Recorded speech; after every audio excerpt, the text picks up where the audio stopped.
This is awesome. What a great computer this is. It's so fast, it's so cool.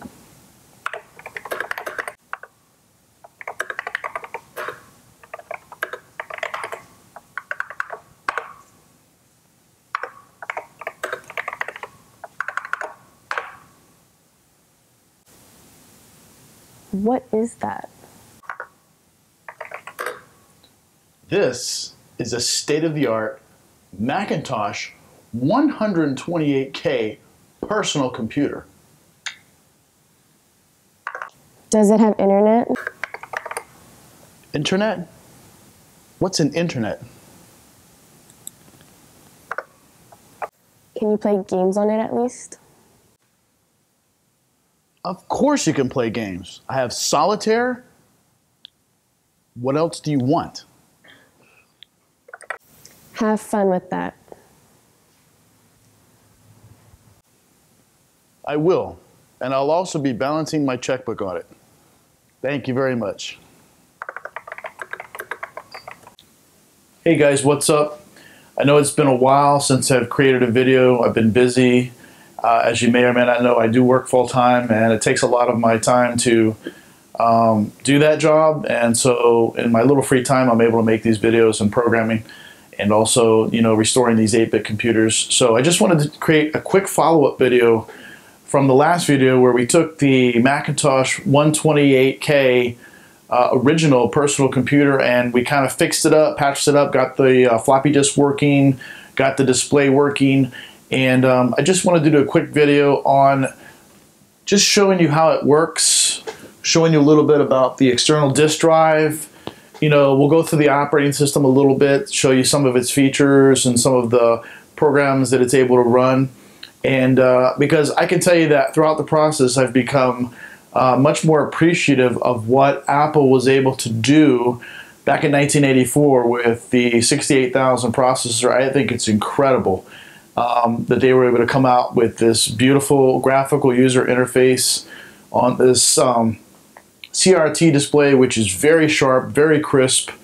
The programs that were available for that Macintosh, your main programs, they had the Mac Paint, which was one of the first programs that people are actually able to really go in there with a mouse and draw and create your images with the little spray can and the line drawing tool. And I can remember back at that time when I was just a teenager and I saw one of these Macintoshes in, I think it was my high school. And I first saw Mac Paint and was able to go there and touch it and feel it and actually use it. And I was blown away with it. I was actually able to use that spray can to draw some graffiti words. And I thought, at the time it was really, really cool. And, we also have the Mac Write, which was the word processing software where you could actually type your documents out, print them out on a laser writer. And, actually, Apple was the first company to come out with the laser printer, which was called the Laser Writer.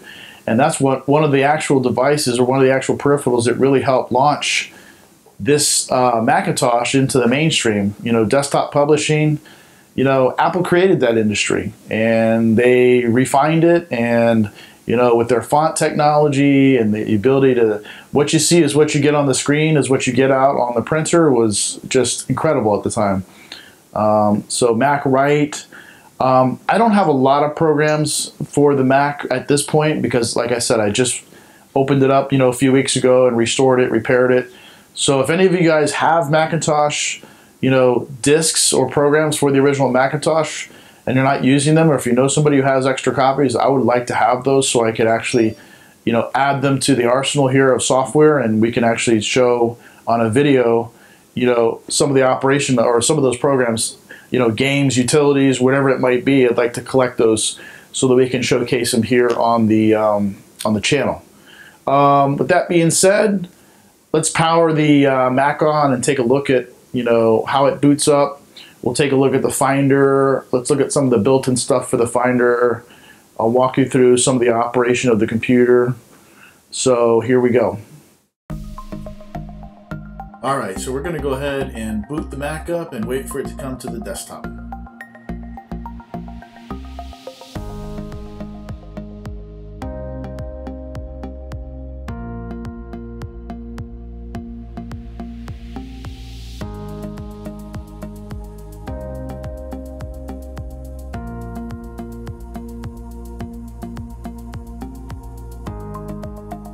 All right, we're gonna go ahead and insert the Mac Write 4.5 disk, and all the program disks have the operating system, the Finder, already built onto the disk or written to the disk. So you just boot from that disk, and there's your program. Then you just double-click it, and it will open up that program. MacWrite was one of the first word processors in the GUI scene, if you will, and MacWrite was one of the heavyweights back in the day. It allowed you to do, pretty much what you see is what you get type of document editing. You could, you could do your justification, your centering. You could control the lines, number of lines per inch, and it was just an all-around great word processor.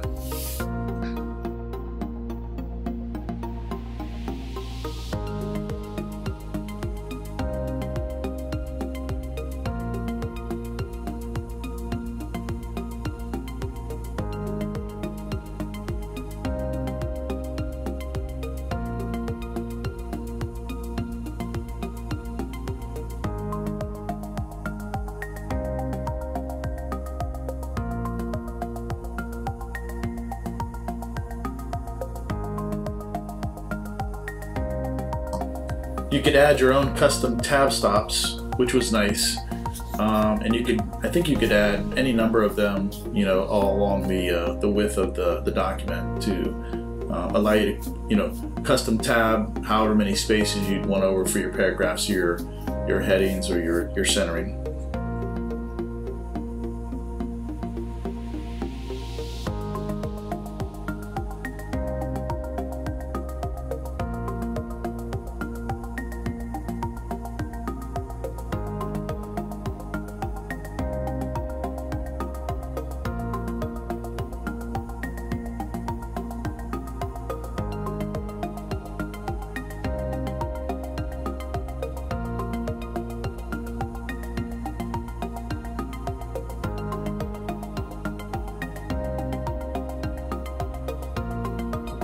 Full text searching throughout the document was obviously supported. You could do partial words or whole words.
Ironically enough, the MacWrite wasn't written by any of the Apple employees. It was written by a company called Encore Systems for Apple.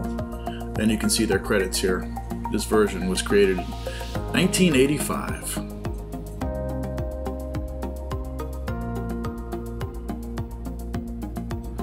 So let's go ahead and switch gears, and we're going to quit out of MacWrite. And the next program we're going to take a look at is MacPaint.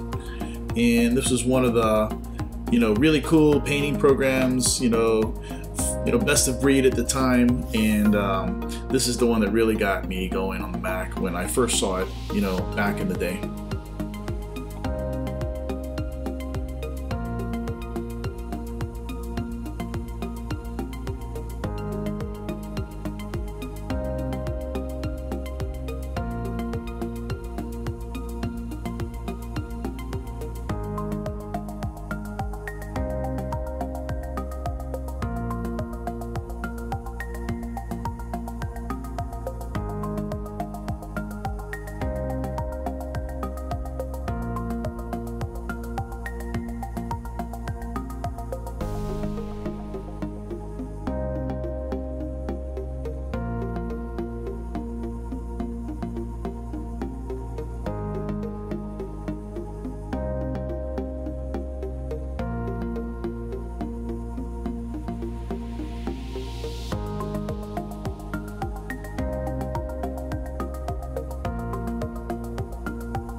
So this is the main interface for Mac Paint. What's kind of cool here, you can see in the About credits, the guy Bill Atkinson who wrote it, you can see his picture there. Kind of like spray painted on there. You know, it's kind of cool. Little picture of himself, self-crediting.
So let's go ahead and take a quick look at the Finder itself. If we go about the Finder, we can see the credits Bruce Horn and Steve Capps, version 4.1, 1985 Apple computer.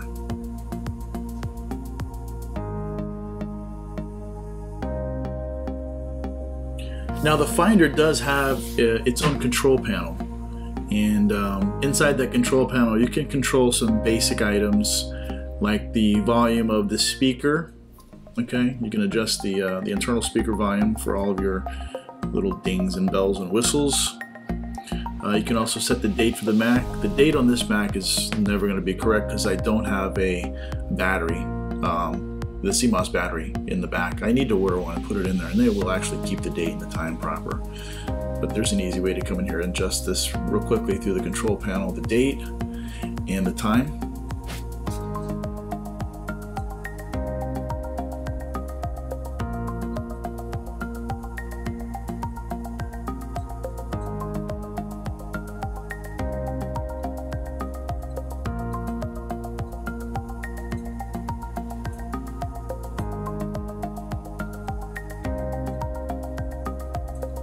You can also control the rate at which the cursor blinks here. 3 settings for that. You can control the speed of the mouse movement, also the click speed. This changes it between a left and right hand mouse, I believe. This controls the more pattern, more A pattern, or the desktop pattern. You can actually adjust that there.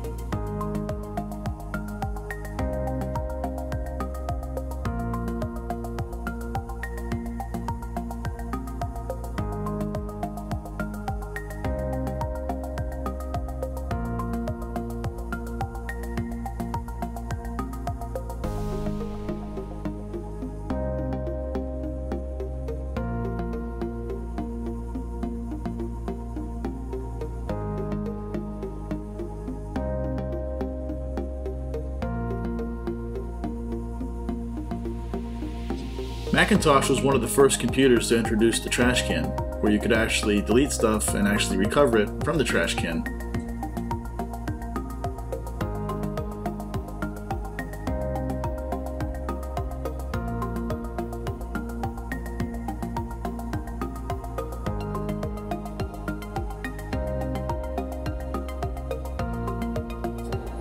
Let's go ahead and take a look at another program. This one's made by Microsoft. It's called Microsoft Chart. This was written, I believe, in 1984 for Apple by Microsoft, which at the time wasn't really a huge company.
All right, guys, well, there you have it. Quick look at the Mac 128, the original Mac, some of the programs that's associated with it. I hope you liked that video.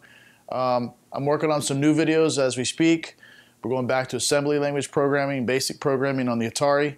So look forward to those. They're coming real soon. We're going to do some graphics and sound and assembly language. Really cool stuff. So guys, please like, subscribe, and I'll see you in the next video.